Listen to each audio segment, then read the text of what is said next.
الله من الشيطان الرجيم. بسم الله الرحمن الرحيم. إن الذين كفروا سواء عليهم أأنذرتهم أم لم تنذرهم لا يؤمنون. ختم الله على قلوبهم وعلى سمعهم وعلى أبصارهم غشاوة ولهم عذاب عظيم. صدق الله العظيم. اللهم صل على محمد وعلى آل محمد وأصحاب محمد أجمعين. اس سے قبل سورہ بقرہ کی آیات 1 تا 5 ہم نے تلاوت کی. ان میں اللہ تبارک تعالیٰ نے ان لوگوں کا ذکر فرمایا جو اللہ تبارک تعالیٰ کی دی ہوئی ہدایت یعنی قرآن حکیم پر یقین بھی لاتے ہیں اور عمل بھی کرتے ہیں. اور نہ صرف قرآن حکیم بلکہ اس سے قبل جو اللہ تبارک تعالیٰ کی کتابیں نازل ہوئی ہیں ان پر بھی ایمان لاتے ہیں. اور تاریخ انہیں بتاتی ہے کہ وہ لوگ جنہوں نے تورات اور انجیل اور اس سے ماقبل کتابوں پر اور ان کے انبیاء پر ایمان لائے اور ان کی دی ہوئی ہدایت کے مطابق عمل کیا، وہ لا خوف علیہم ولا هم یحزنون، انہیں نہ دنیا میں کوئی خوف اور نہ غم اور نہ آخرت میں کسی قسم کا خوف اور غم ہوگا، وہ کامیاب ہوئے. تو سورہ بقرہ کی آیات 1 تا 5 میں ان لوگوں کا ذکر ہے. اب ان لوگوں کا ذکر ہے ان 2 آیات میں، سورہ بقرہ کی آیت نمبر 6 اور 7 میں، کہ جن کا قرآن حکیم پر یقین نہیں ہے، اللہ تعالیٰ کی دی ہوئی ہدایت پر جن کا یقین نہیں ہے. ارشاد ربانی ہے ان الذین کفروا سواء علیہم اانذرتہم ام لم تنذرہم لا یؤمنون. وہ لوگ جو کہ منکر ہوئے اس بات سے کہ قرآن حکیم اللہ تبارک تعالیٰ کی طرف سے نازل شدہ کتاب ہے، تو فرمایا سواء علیہم انذرتہم، اے نبی صلی اللہ علیہ وسلم وہ منکر ہو گئے، انہوں نے انکار کر دیا، تو برابر ہے انہیں تو خبردار کرے یا نہ کرے، وہ یقین نہیں لائیں گے. اس دور میں ابو جہل تھے، ابی لہب تھے اور مشرکین مکہ تھے. دور حاضر میں بھی وہ لوگ جو قرآن حکیم کو لا ریب فی نہیں مانتے اسی زمرے میں آتے ہیں. یہ الگ بات ہے کہ ہمارے عوام کو یہ علم نہیں ہے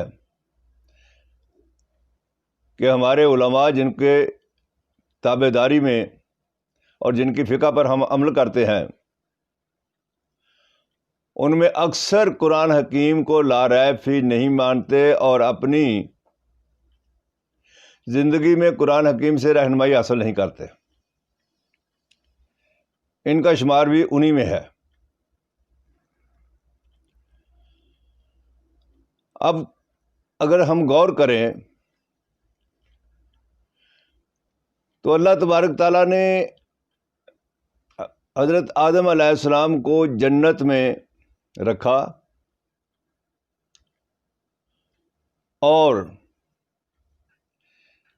وہاں طرح طرح کے عیش و آرام کی زندگی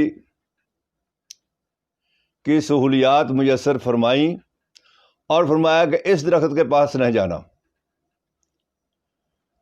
حضرت آدم علیہ السلام نے وہی غلطی کی، اس کے نتیجے میں زمین میں اتار دیے گئے. تو وہاں اللہ تبارک تعالیٰ نے فرمایا کہ جو میری ہدایت آئے گی اس کے اوپر عمل کرو گے تو اس دنیا میں تم میں کسی قسم کا خوف اور حزن نہیں ہوگا.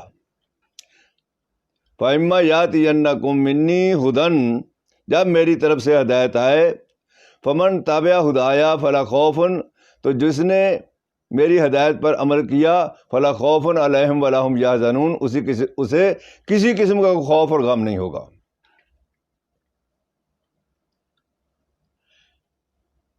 ہم دیکھتے ہیں صحابہ کرام چند مٹھی بھر تھے، پوری دنیا کے اوپر غالب ہو گئے اور نظام خلافت راشدہ قائم کیا، جس کے اندر کوئی اونچا نہیں تھا، کوئی نیچا نہیں تھا.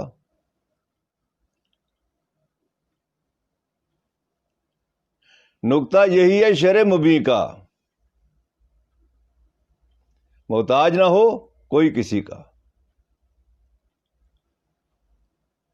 اب یہ نظام ہم جس وقت دیکھ رہے ہیں اپنے ہاں، تو کوئی اونچا ہے کوئی نیچا ہے. کسی کے ہاں دولت کی اتنی ریل پیل ہے کہ پتہ ہی نہیں چلتا. ان میں سیاستدان بھی ہیں، ان میں کاروباری لوگ بھی ہیں، ان میں پیر اور علماء بھی ہیں. یہ ایک تگڑم ہے، اور یہ تگڑم قرآن حکیم کی آیات پر عمل کرنے کے لیے تیار نہیں ہے. تو فرمایا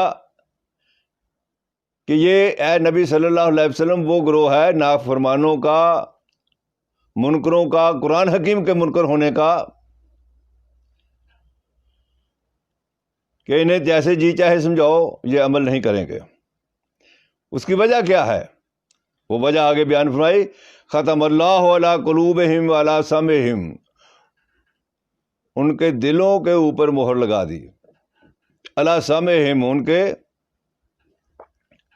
کانوں کے اوپر مہر لگا دی، وعلی ابصارہم، اور ان کی آنکھوں پر مہر لگا دی، غشاوۃ، ان کی آنکھوں کے آگے پردہ ہے، وَلَهُمْ عَذَابٌ عَظِيمٌ، اور ان کے لیے بڑا عذاب ہے.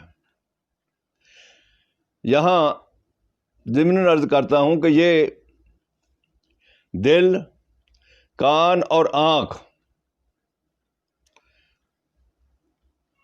فرمایا کہ ان کے دلوں کے اوپر جو ہے اور ان کے کانوں پر مہر ہے اور آنکھوں کے آگے پردہ ہے. یہی وہ 3 کیپیبلٹیز ہیں، صلاحیتیں ہیں، جن پر عمل کرنے سے انسان راہ ہدایت پر چل سکتا ہے، اور یہ ان کا استعمال کرنا ہمارے لیے فرض ہے. دوسری جگہ پر انہی تینوں صلاحیتوں کا ذکر فرمایا، وَلَا تَقْفُ مَا لَيْسَ لَكَ بِهِ عِلْمٌ إِنَّ السَّمْعَ وَالْبَصَرَ وَالْفُؤَادَ كُلُّ أُولَٰئِكَ كَانَ عَنْهُ مَسْئُولًا. سورہ بنی اسرائیل کی آیت نمبر 36 میں یہ فرمایا کہ بغیر کسی دلیل کے کسی کی بات کو مت مانو. اسے ہی سورہ اعراف کے اندر فرمایا، وَلَقَدْ ذَرَأْنَا لِجَهَنَّمَ كَثِيرًا مِنَ الْجِنِّ وَالْإِنسِ لَهُمْ قُلُوبٌ لَا يَفْقَهُونَ بِهَا.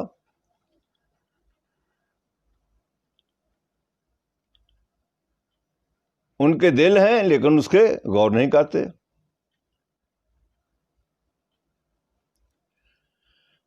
وَلَهُمْ أَعْيُنٌ لَا يُبْصِرُونَ بِهَا، ان کی آنکھیں ہیں لیکن دیکھتے نہیں،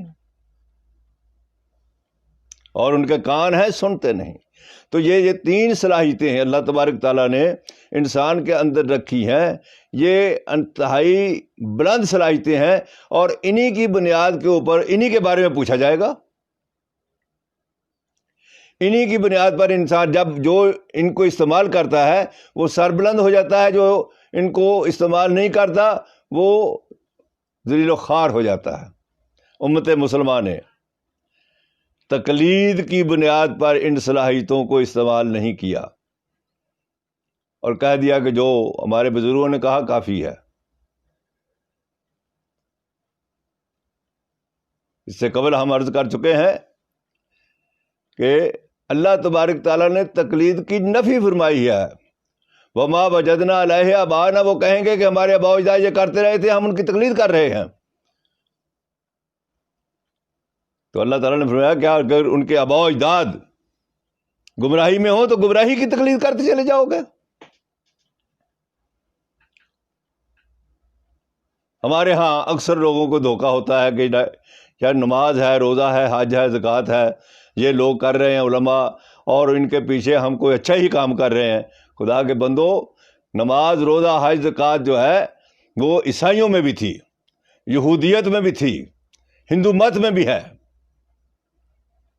لیکن اصل بات کیا ہے کہ انسان کے اوپر جو غالب ہوتا ہے، ارج ٹو ڈومینیٹ کی بنیاد کے اوپر اس ظلم کرتا ہے، جبر کرتا ہے. اسلام اس کو ختم کرنے کا نام ہے، سلامتی کا نام ہے. جہاں سلامتی ہے وہاں اسلام ہے، جہاں سلامتی نہیں ہے وہاں اسلام نہیں ہے. اللہ تعالیٰ مجھے بھی اور آپ کو بھی ان حقائق کو سمجھنے کی توفیق عطا فرمائے. وآخر دعوانا ان الحمد للہ رب العالمین.